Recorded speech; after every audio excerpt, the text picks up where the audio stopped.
nuova edizione del nostro TG, ma iniziamo dai titoli.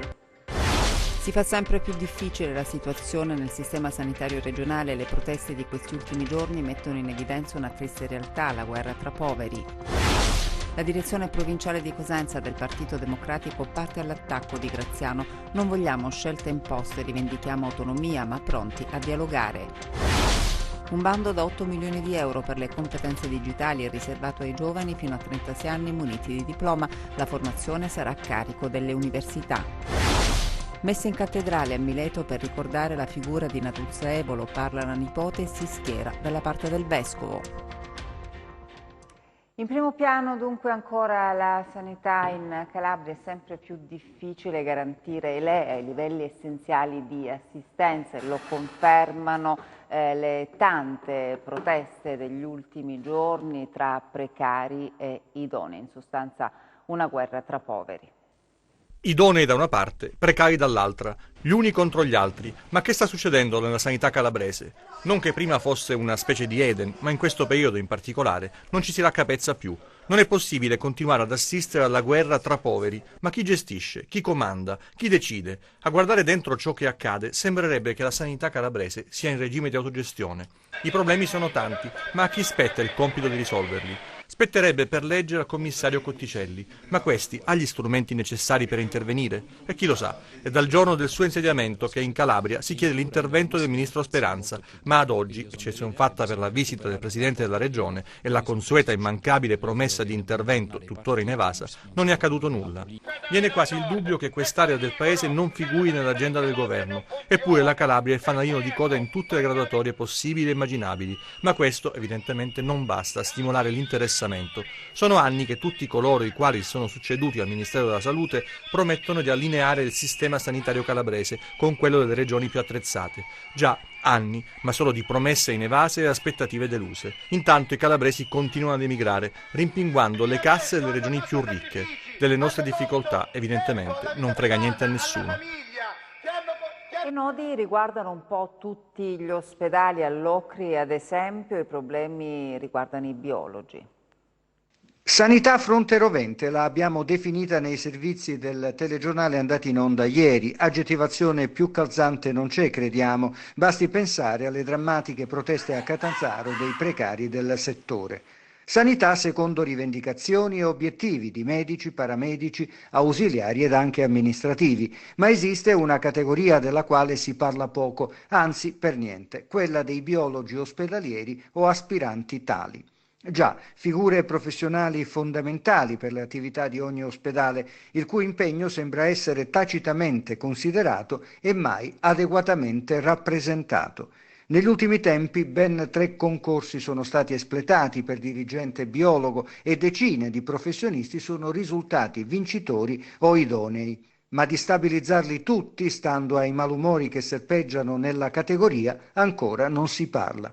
Ansie e legittimi timori accompagnano le giornate di questi operatori della sanità, che un giorno sì e l'altro pure stanno, senza per questo far venir meno il loro impegno, con le antenne orientate verso gli uffici delle ASP e quello del commissario Cotticelli, alla ricerca naturalmente di segnali incoraggianti. Ma al momento novità non si registrano, il dibattito all'interno della categoria è intenso e le proposte non mancano. La speranza è che si scorrano al più presto le graduatorie esistenti e si provveda alla stabilizzazione.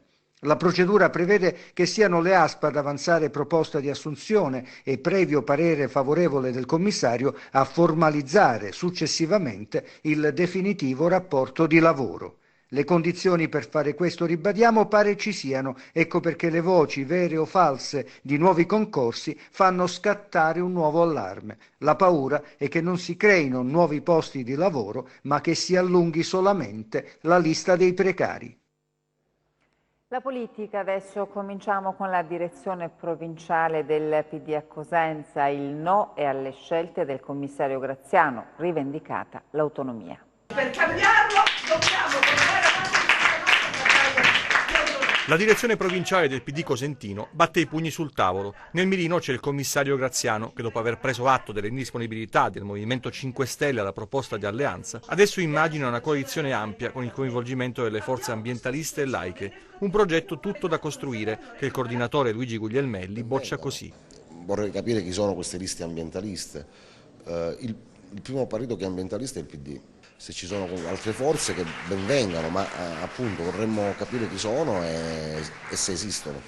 Faremo noi una proposta al commissario Graziano per uscire da questa impasse. Non si può stare a 60 giorni dalle elezioni senza avere un programma, un candidato presidente e un'alleanza ben definita. L'aria è frizzantina, i molti interventi che si sono susseguiti hanno ripetuto lo stesso mantra: non accettiamo imposizioni, rivendichiamo l'autonomia e siamo disponibili al dialogo. Sullo sfondo la figura del presidente uscente Mario Oliverio, che qui difende una spada tratta perché, come dice Bruno Bossio, ha fatto tanto per la Calabria. Siccome il partito non è, una riunione tra amici, ma ripeto, è un'organizzazione regolata, in queste regole si devono attenere tutti, anche il segretario nazionale. Quindi non si può alzare un commissario che non rappresenta nessuno, mettersi insieme a due amici al bar e dire: ho fatto la commissione, adesso decido chi è il presidente della regione. Il presidente della regione c'è scritto nello statuto come deve essere selezionato e scelto.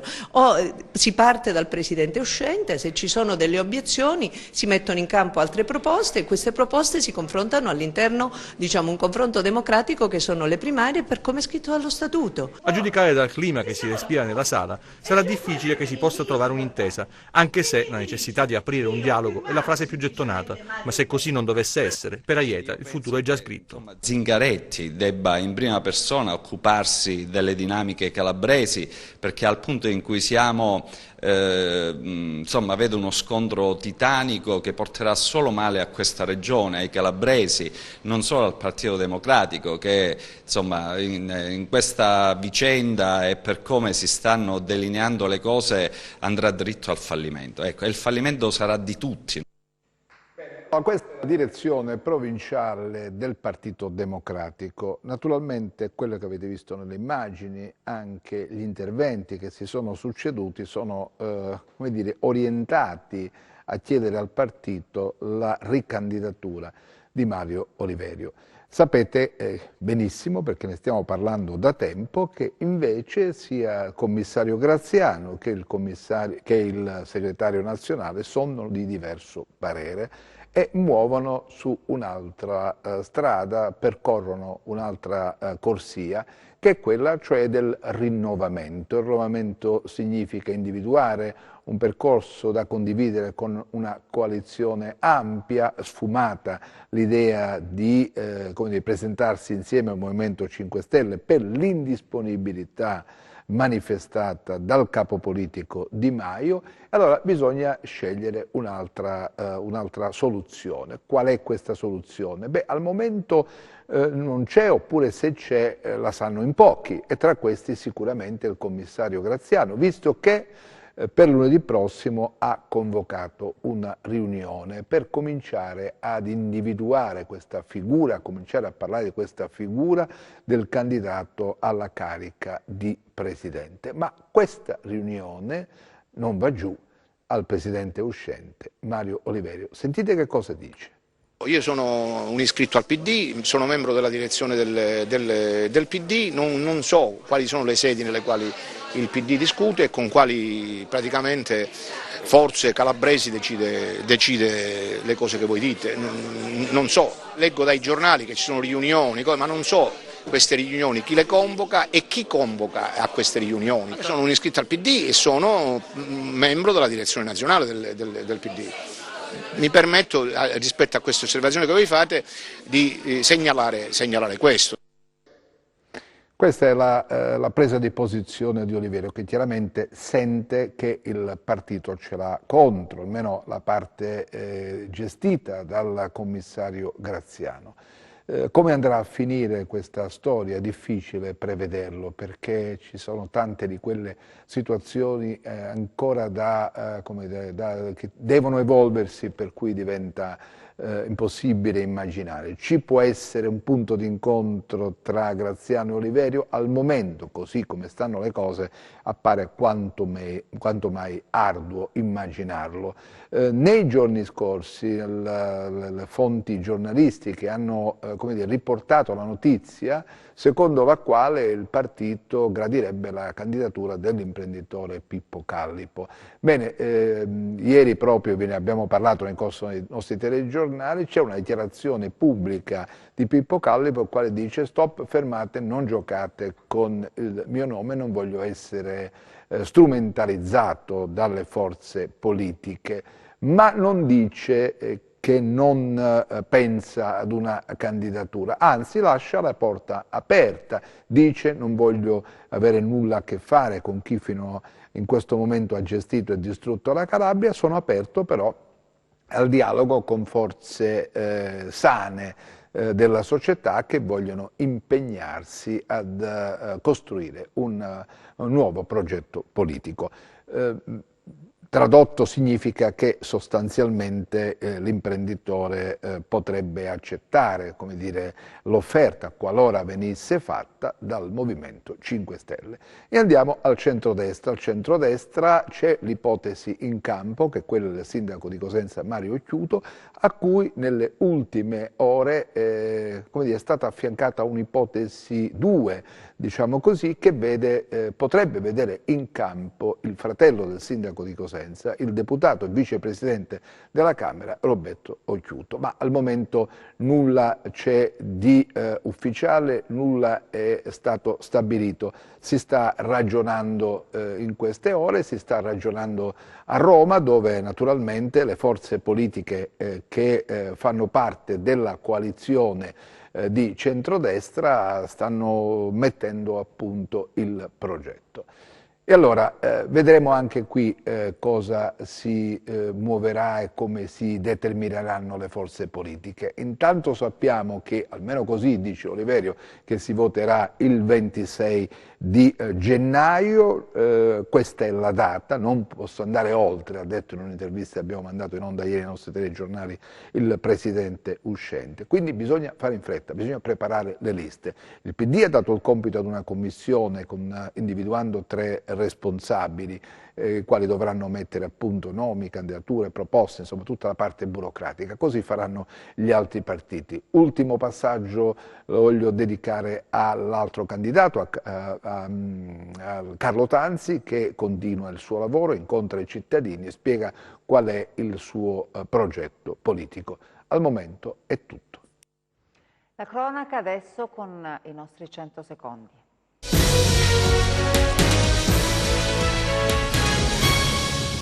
Anziano sedotto e derubato a Cosenza, arrestate dai carabinieri 2 donne di nazionalità romena di 22 e 28 anni. La vittima, un 68enne di Acquapese, è stato avvicinato in piazzale Otoline da 3 giovani donne di origine rumena. Dopo qualche minuto di conversazione l'uomo si è offerto di pagare loro delle consumazioni, poi quando si è allontanato per attendere il pullman diretto da Acquapesa, 2 delle 3 donne lo hanno seguito riuscendo a strappargli una collana e un anello in oro. L'anziano ha denunciato tutto ai carabinieri, che in poco tempo hanno rintracciato e arrestato le 2 responsabili del furto. Armi, proiettili e droghe, quanto rinvenuto dai carabinieri nel Vibonese nel corso di un servizio di controllo del territorio. Durante una perquisizione domiciliare effettuata agli Imbadi, i militari hanno scoperto e sequestrato un mini arsenale composto da una pistola Beretta calibro 9, 2 paia di manette con 4 chiavi, un serbatoio e una fondina e 607 proiettili di vario calibro. Arrestato un 19enne di Limbadi che si è assunto la responsabilità della detenzione delle armi e delle munizioni clandestine. I carabinieri di Soriano Calabro nel Vibonese hanno sequestrato un cantiere boschivo e denunciato un datore di lavoro con l'accusa di lesioni personali colpose. La decisione a seguito di un incidente sul lavoro avvenuto lunedì scorso a Pizzoni, quando un operaio di 53 anni è rimasto gravemente ferito cadendo da una catasta di legna trascinandosi dietro un grosso tronco che l'ha colpito al capo. Un laboratorio clandestino per la produzione di droga è stato scoperto dai carabinieri di Scalea nell'Alto Tirreno Cosentino. Il laboratorio era a conduzione familiare specializzato in marijuana. A Bonifati arrestati un bracciante agricolo 58enne e suo figlio di 42 anni. I militari della Guardia Costiera di Reggio Calabria hanno sequestrato attrezzi da pesca non consentiti e 9 esemplari di pesce spada di dimensioni notevolmente inferiori a quelle consentite dalla normativa vigente. Altri 5 esemplari dello stesso pesce sono stati trovati ancora vivi e liberati in mare. Il pescato sequestrato, giudicato idoneo al consumo dal personale dell'ASP, è stato donato in beneficenza alle locali associazioni. Competenze digitali indispensabili per il mondo del lavoro. La Regione presenta un progetto da 8 milioni di euro. 8 milioni di euro è l'investimento della Regione nel campo delle competenze digitali, un percorso partito dalla Calabria, è stato sottolineato nel corso dell'incontro a Catanzaro, un progetto che ha l'obiettivo di rispondere alla domanda da parte delle imprese e della pubblica amministrazione in un settore capace di creare lavoro. Migliaia le domande presentate da parte dei giovani calabresi che hanno risposto al bando, un percorso formativo che coinvolgerà le università, gli organismi di formazione e le imprese operanti nei settori collegati alle figure professionali previste. Nei prossimi giorni, ha annunciato il presidente Oliverio, partirà per 1000 ragazzi la formazione, ma è già in programma un secondo bando. Il progetto è stato sottolineato nel corso della conferenza nella Sala Oro della cittadella regionale, sarà presentato il 13 e il 14 novembre a Napoli al Forum della pubblica amministrazione. Il bando, è stato precisato, rappresenta un messaggio di fiducia verso i giovani che vogliono restare nella nostra regione. I destinatari del progetto, in 2 step, inserito nel programma di azione e coesione 2014-2020, sono i disoccupati che non hanno compiuto i 36 anni con il titolo di istruzione secondaria. In un mondo che cambia, l'innovazione diventa strategica per la crescita collettiva e personale.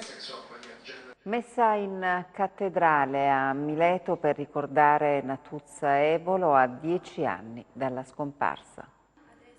Il gesto più importante e soprattutto inatteso arriva alla fine della celebrazione e stabilisce una volta per tutte quali sono i confini dello scontro tra diocesi e fondazione. A parlare è la nipote di Natuzza, proprio colei che porta lo stesso nome della nonna.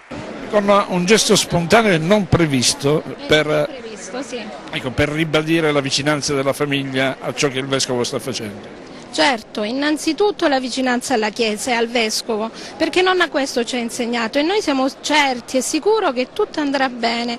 Oggi è una giornata speciale, una giornata meravigliosa, sicuramente nonna è felice come voleva lei, santi in compagnia, e noi su questa strada camminiamo sicuri, con la Madonna e con tutti i santi, siamo certi e ringraziamo il Vescovo e il Santo Padre per quello che stanno facendo per la nonna e l'opera della Madonna.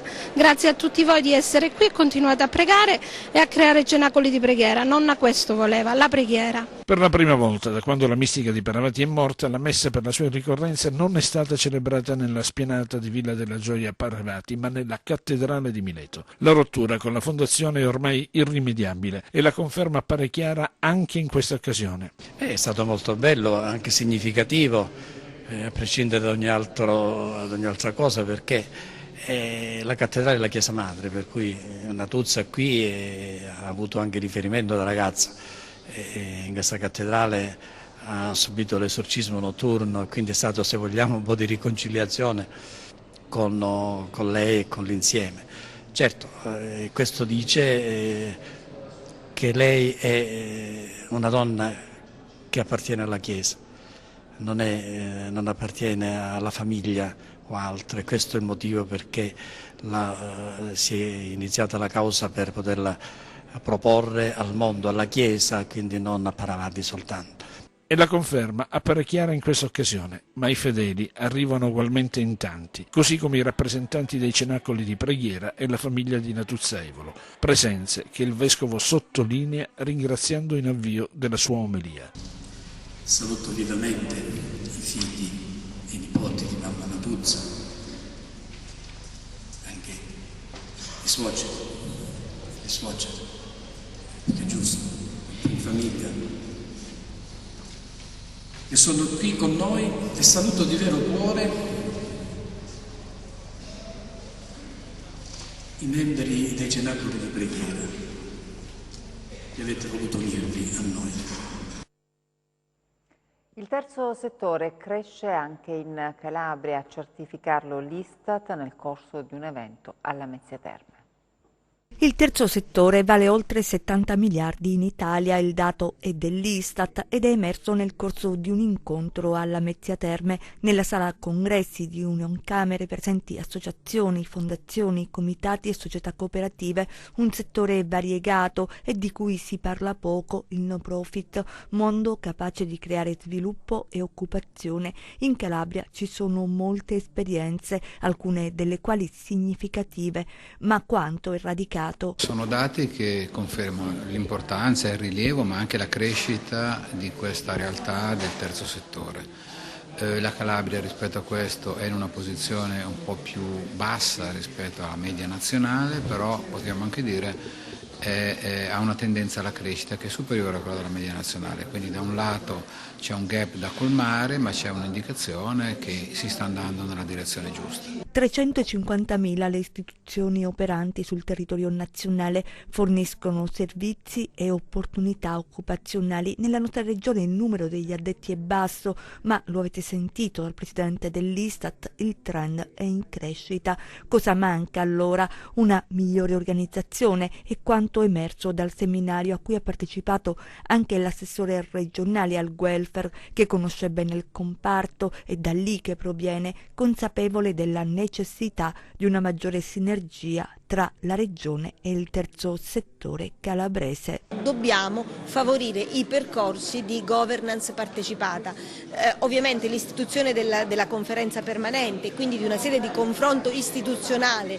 in cui ci sono tutti e tre i soggetti principali che agiscono nel welfare a livello regionale, quindi la regione, quindi gli enti locali e quindi il terzo settore, è un passaggio importantissimo, perché dare una sede istituzionale in cui il confronto è sostenuto, sollecitato e agito continuativamente è un elemento che mi fa pensare in positivo alla crescita di questo settore.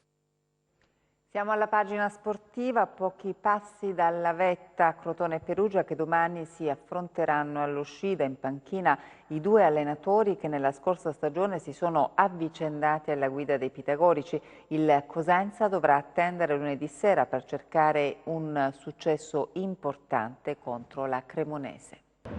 Un periodo da dimenticare quello del Crotone Tragato Oddo. Il tecnico che oggi siede sulla panchina del Perugia tornerà domani all'uscita dall'avversario. Un confronto tra inseguitrici del Benevento che si è ripreso la vetta complice lo scivolone del Bentegodi della squadra di Stroppa. Mancherà Zanellato, out per la squalifica combinata in seguito all'espulsione rimediata contro i Clivenzi, uno degli episodi chiave tra quelli contestati dal Crotone al direttore di gara. Simi e Messias comporranno il duo d'attacco. È una squadra che ha palleggio, è una squadra che ha imprevedibilità, è una squadra che ha idee.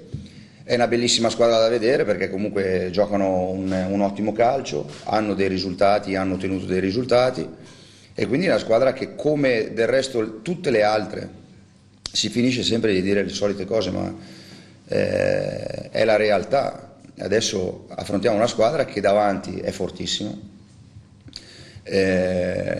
ha coraggio, ha un'identità ben precisa, non dà riferimenti e quindi è una squadra da prendere con la giusta attenzione. Chiuderà l'11° turno la sfida tra Cosenza e Cremonese, formazioni che hanno raccolto davvero poco rispetto alle prestazioni effettuate e, nel caso dei grigiorossi, alle ingenti risorse investite. I rossoblù cercheranno di cancellare la brutta prova di Chiavari, quasi un unicum nel percorso fin qui effettuato, per conquistare il primo successo al Marulla. Braglia ancora 2 sedute per scegliere l'11 in grado di battere una delle corazzate del torneo e tornare a respirare in classifica. E adesso le previsioni del tempo.